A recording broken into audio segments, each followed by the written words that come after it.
Happy Monday, this is your favorite duo. Welcome back to the Monday Duel. Well, yesterday was International Women's Day, and often during the day or the month is all about highlighting achievements, success stories, and powerful leaders. But today we want to honor something a little bit less visible, but as is important. It's the inner worlds of women. We want to give you some tips so you can incorporate it to your life to help you have more courage in public speaking, how to act, even how to pursue your goals. So, this episode is all about that. But if you are listening as a supporter, as a partner, as a friend, we're even happier because you get to learn our struggles, some of our challenges, understand it, and be our alliance, support our way through. Yeah, I'm so happy we are doing these episodes because public speaking was a huge thing for me in some early years. I was doing a lot of it. And I remember when I was trying to learn how to do it, my father teach me. And it was like so many things. But when I learn it, it becomes much more easier to me. So see, you're a HR professional. So I never seen you in that space. I know you only on your nutrition side, so I'm happy about this episode too. But can you tell us more from your perspective as a specialist in that field? Yeah, so I've been in human resources field for over a decade now, and today I wear my HR hat and speak from an HR point of view on several topics, especially when it comes to psychological support, female at work. These are topics that I see that are important to address on a day-to-day basis at work. So I can't wait to share more. Yeah, Um, I need to know more of this side of you because I'm curious too. So let's start with something that is dear to me. It's the way how we present ourselves, especially at work and during presentations. I see a lot of capable women at workplace. They do their work very well. They achieve a lot. But since they're not really equipped with tools on how to present themselves, especially when giving speeches or doing presentations during meetings, often they're seen not as competent as their male counterparts, and the opportunity just slips away. And So I I think see it it's very. because like the idea we have in culture, because men's are much more like the society tell that they need to be strong, they need to present themselves. And we Sure. often were heard before in an our older generation that women are stand next to men, don't need to be so visible, like you need to be more shy because if you are too there you might be addressed as as too much of something like that. So I think Exactly. it's we need to learn how to do that because we were previously pushed aside on that topic, and I Yeah. think there wasn't such an importance on that to learn how to do that. So I really want to advocate for this as I was once in this path when I began my career. I had a baby phase when I started my career, and people just don't really want to talk to people who are a bit more inexperienced. So I do want to also act more mature by wearing high heels, wear a suit, or even put on heavier makeup. So at least I look the part. Then I also started to observe the leaders in the company, both male and female, what they are like when they present, their gesture, etc. So it makes me feel that he or she is confident and is convincing as a leader, somebody I respect or I want to work with. So I start to observe them and then I learn from them and just to pick up a few hints here and there, how they present, how they talk in public. Of course, the most important thing is to add your own personality as well and things that you are comfortable with. Yeah, before we jump into it, I was smiling because I have the same history. So you look younger than I am. And I remember that I hated it before. So as you, I was wearing high heels, especially in my Yeah, legal career. So I remember that in some period of my life, I was speaking with people through the phone, so they didn't see me.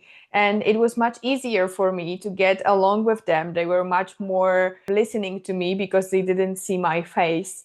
And I remember one time I was doing some contract agreements on the phone, and then I came to the meeting, and people were like, "Are you the assistant of Magdalena?" And I was like, "No, I am Magdalena." oh And they was wow. like, "That's not possible because you are too young." And I was like, "Yeah, Mm, I'm young, but I'm have the skills. I was learning. I was doing a lot of volunteer when I was a teenage girl. So immediately when I became an adult, when I turned 18, I can do much more powerful things. I already done in the volunteer the basic stuff. So I already knew that. So I can learn and be mm, much more mature when I was 18, and I was learning how to do negotiation. So I was learning on the daily basis. And then I use it in my other works. And I remember right now, I still look younger than I am.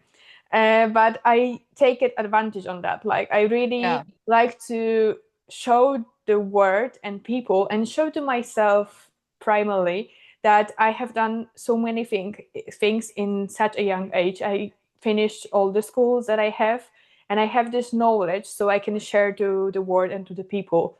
And I yeah, can really help, working with some teenagers because they are closer to my age and they can understand me. But I can at the same time work with with people on my parents' age or even older because I have yeah. older friends and I was working with people who are much more older than me, and I get along in both worlds. So yeah, I have the same problem as you, and right now when I wear my yoga clothes, I still look younger than I am. I It's a don't good put thing. It's high a good heels thing. in yoga. Yeah, so yeah, but to begin with, what are the tips? I think we can begin with talking about the tone of voice. Your voice carries your message, but it also carries your emotions too. So when we are anxious, we tend to speak much faster. Uh, our tone could be a bit higher. We try to cram too many words into one breath. And what I notice also in some of my senior leaders at work or when they do public speaking, they tend to speak slower and it grabs your attention. It makes you feel that they're calm, they're confident. So maybe you could try a bit of an adjustment next time. Definitely try to slow down slightly, like what I'm doing now to get your attention and for you to feel that I am confident. So you can aim to speak about 10-15% slower than you usually do when you're nervous, just to tell your brain to slow down. So it gives your brain also time to think and your audience time to absorb your message too. And then the second thing that I also learned is that to make pauses. So you can pause in between your sentences, or you can pause before you make an important point. So again, it helps to grab attention right away when you pause. You could try it next time when you do presentation. When you pause, people look at you. You Yes. can immediately get their attention. Yes, and if you think it will look weird, you can always pause and look around the room. So people you will see that you are grabbing their attention, that you are confident enough to look on different sides of the room. Because when we are stressed and we are not comfortable with public speaking, we often look at one point only and it look like Yes, a robotic. So when you exactly. look around the room, it gives the impression that you are much more confident, that maybe you are not inside, but it looks like this. So you can just do the pause and look around the Exactly. room to grab attention too, because it gives you this time even to think what you want to say next. So that's the really important one. What's next? Now, next is the gestures and body languages. That's a huge topic, but we will just dive a little bit here. Our body speaks louder than our words sometimes. So when you're presenting or you're trying to speak up in a meeting, you could try a few of those things. First of all, is to open up your posture. I just want So to do a quick change. Like, if we were sitting like this, do you will like exactly, us here in our podcast? No, that's we true. try to use it, the gestures, to be more aware, to be here with you. I'm not sitting like that and just be sad that I'm sitting here. So a close posture, that's what Magda just showed you, means you are discomfort, you're probably not confident, you're feeling a bit defensive. So it's definitely a lack of openness. So use your hands when you're talking. For example, open up your palms so it feels like you're inviting other in. Or you can use your hand to make signs when you're talking, supplement your talk. When you say first, second, third, so it again draw attention to your audience and make your point when you're talking too. So try to up into a more open posture when you're standing or when you're sitting down. So like Magda said, instead of crossing your arm, instead of doing this, you could also have your arms on the table, on the armrest, or if there is something that you can lean on, so you can have a posture like this to make you feel even a bit more confident. So your body actually helps you again to send signal to your brain. When you sit more open, it sends signal to your brain that you feel more confident at that point. Yeah, and if you have like a presentation and you need to go around the room or in the different parts of the presentation, remember just to walk slowly. It gives you a time to think what to say next, and at the same time, don't walk and look down because it will look like you are not confident enough. Just try to be on the eye level, and try to look up a little bit, because when we are stressed we just immediately close ourselves, and it's not good for public speaking. And if you need a break, I always remember that my dad said to me that you need to have a water around, so you can just take your cup like this, drink, Yep. and you immediately have a little bit of time to think what to say next. That's true. And you can always practice it at home. I mean, nobody grew up with the perfect presentation skills. Of course, I didn't. And it takes time, it takes practice. So at home, you could do it in front of a mirror, go over your speech, go over your presentation as many times as you want. Then you feel confident. And of course, you can do a little manifest before that as well to try visualize the presentation environment and the audience as well. So it gives you, again, confidence before that. And Now, at the same third, time, one more thing, if you are doing really like a really important presentation and or really important public speaking, try to do the speech at your home with wearing boots you are wearing, dress or suit that you are wearing.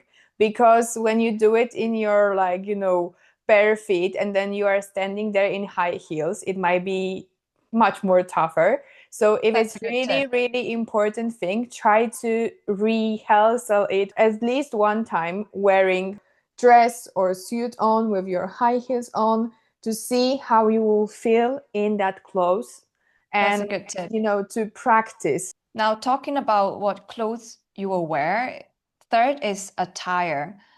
I see a lot of people going into the office wearing sports attire, mini skirts, hoodies. I mean, if this is the company culture, okay, sure.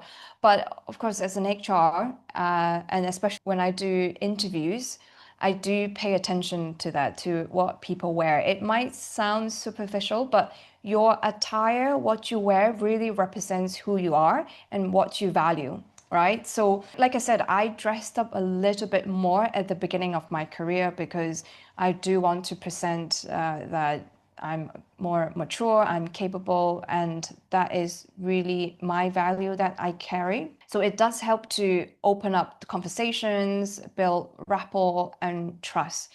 So my recommendation is your attire does not need to be expensive or trendy for work. It just has to be appropriate and represents you. It helps your presence match your inner strength. So do think about this before you start the week. I hope the tips around the tone of voice, the gesture, and attire would just to give you some idea and some suggestion before you go into your next work week or your important presentation, because it really helps to enhance that confidence and enhance your energy around your workplace or around the people.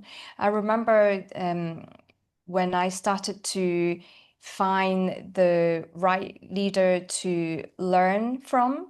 And when I was maybe 26, 27 at one of my workplace, one of the senior leader came to me and asked for a coffee.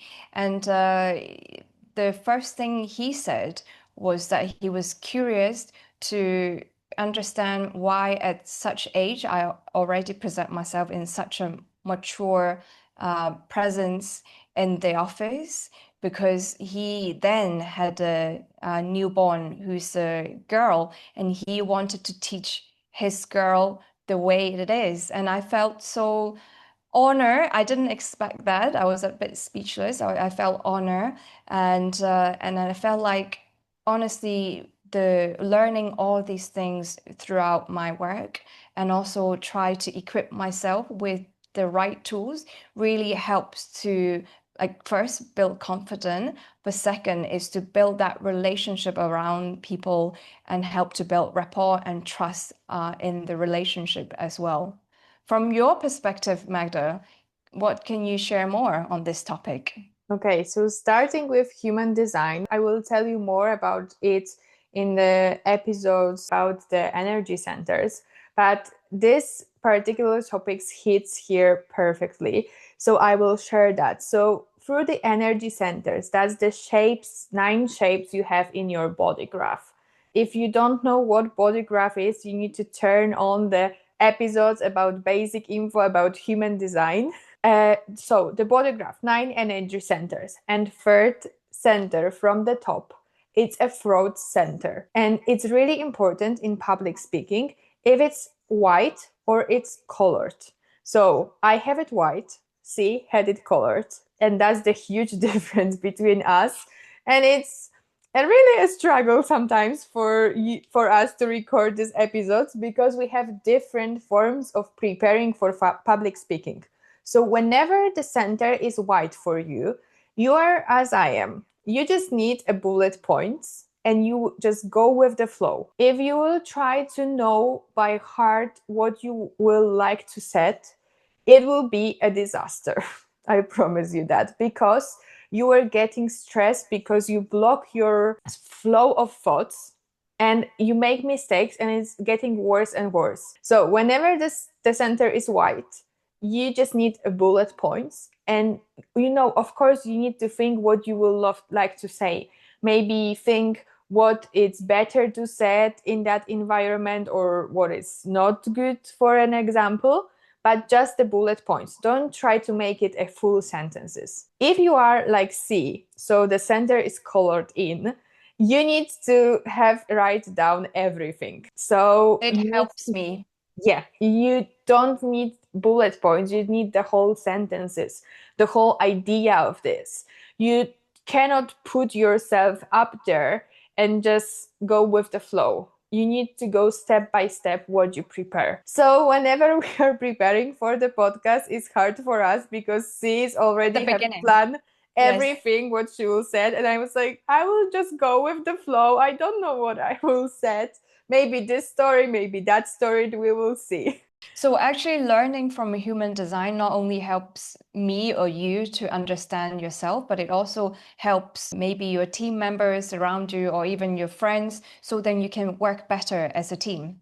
Now, I think the other topic is breath. Maybe you can tell us a bit more? Yes, so whenever we are in this before the presentation, of course, there is stress in. So you need to try to calm your nerves down. So it will be easier for you to talk slowly or do some pauses or feel much confident. So I always suggest that to my clients, even when they are doing some workshops, is that before the meeting, you need to find a quiet place. It can be a public bathroom too, just a place so you can sit with yourself for a while or stand with yourself. Close your eyes and try to put your whole awareness to the upper part of your body. So you will try to put all the intentions, all the breath to breathe through your chest and through your arms. So you will release the tension because when we are stressed, the first tension comes here. So you will close your posture. Mm. So try to close your eyes and breathe and try to open your chest a little bit more with the breath. That will help you not to have this closed posture.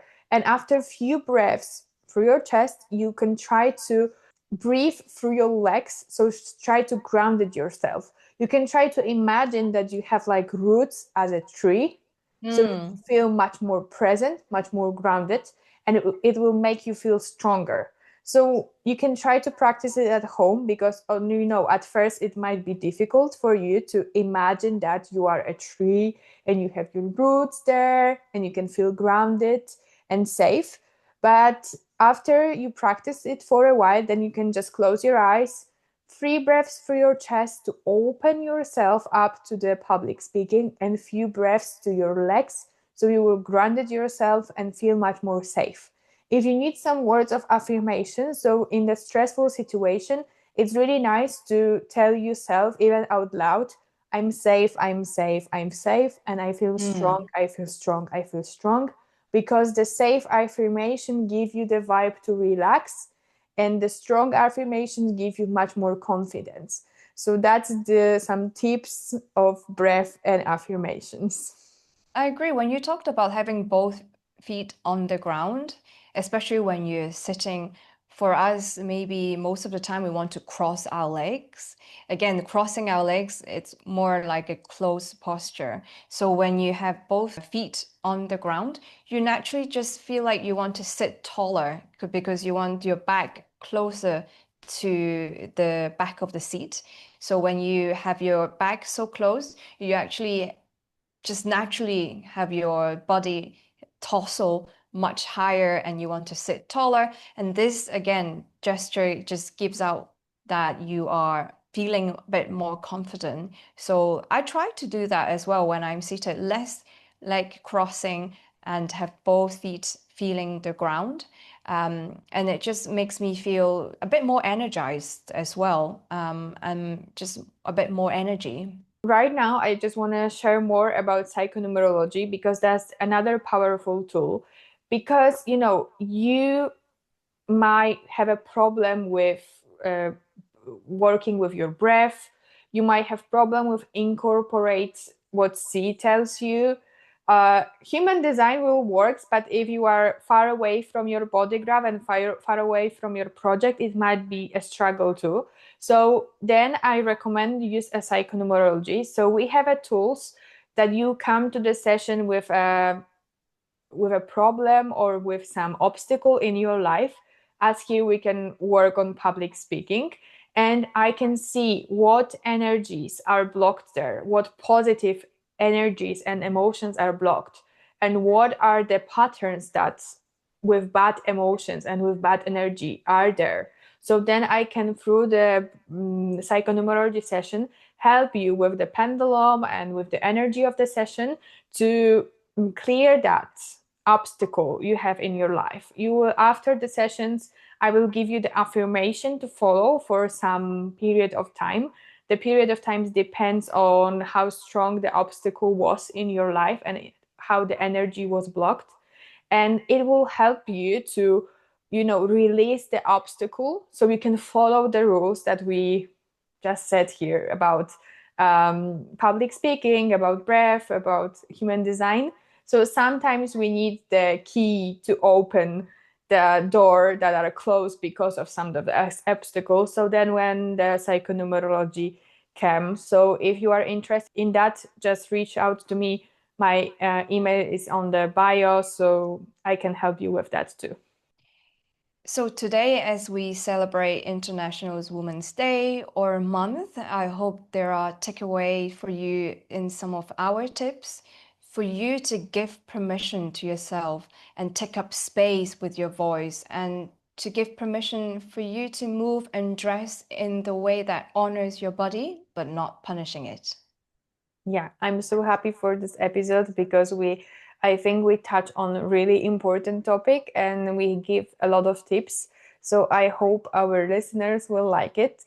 And don't forget to subscribe our channel because next week I will be dive more into human design. We will be talking more about the types. So if Mm. you don't know yet anything about human design, look at the previous episode, the intro to human design, to go on a deeper dive with us on the types. So the generator, projector, reflector, and manifester. I'm so happy about that. And right now, just like and give us a comment how you like this episode. Hope you like it. And we will see you next week. Yeah. Bye. See you next Monday.